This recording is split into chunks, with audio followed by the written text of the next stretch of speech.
In the late 1950s, something very strange happened in the world of football.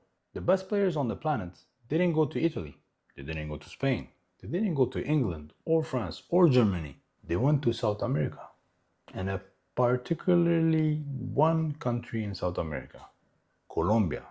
See, that country was actually living a political turmoil, but yet, for 5 years, that league was considered to be the most exciting league in the world. And let me tell you why. But first, to understand El Dorado, this is how they used to call it, you gotta understand the situation in Colombia in the late 1940s. In 1948, a politician named Jorge Eliezer Gaitan was eliminated. And that one moment lit up something that was not expected at all. That thing was called La Violencia. It was a brutal civil war between liberals and conservatives. And between 1948 to 1958, around 200,000 people would die. The country was broken. Streets were unsafe. Trust was gone. And Colombians would rely on a lot of other things to just try to forget. And one of those things was actually football. Because for 90 minutes, something special happened. People forget about politics.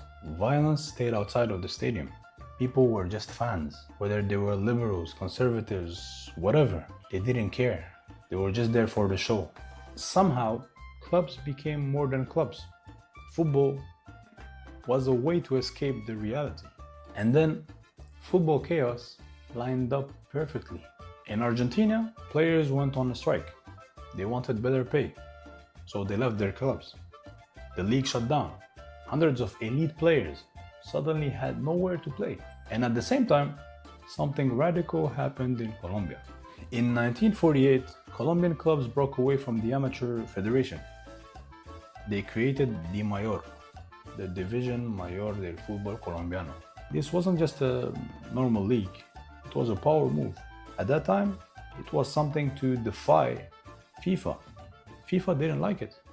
They suspended Colombia, which sounds bad, but actually changed the fate of the Colombian football. Guess what? No transfer fees, no restrictions. The Mayor didn't answer to FIFA. They didn't care, which meant Colombian clubs could sign anyone, literally anyone. And remember, I told you that Argentinians left their clubs.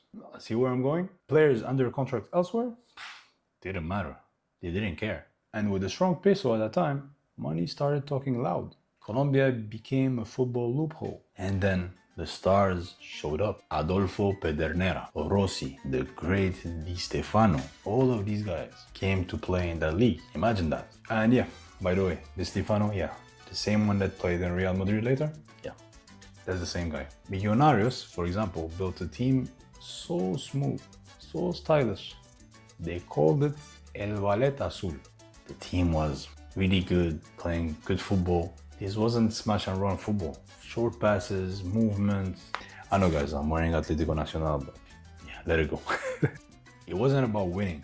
South America at that time, it wasn't about only winning games. It was about making football look beautiful. The way they played, it was different than European football. And that got a lot of European teams interested. And that's when they toured Europe. And that tour right there convinced Real Madrid to sign Alfredo Di Stéfano. I forgot to talk about how Colombians would view this. But for people living through fear and uncertainty, this felt unreal. They were escaping reality. El Dorado actually wasn't just about great football, even if it was. It was about giving people a way to escape their reality. When everything felt broken, they actually can rely on something to feel joy. But here's the thing, guys. European clubs were furious. Players were leaving contracts behind. FIFA applied pressure hard on Colombia. And then came the Pacto de Lima. It was actually a deal between FIFA and Colombia.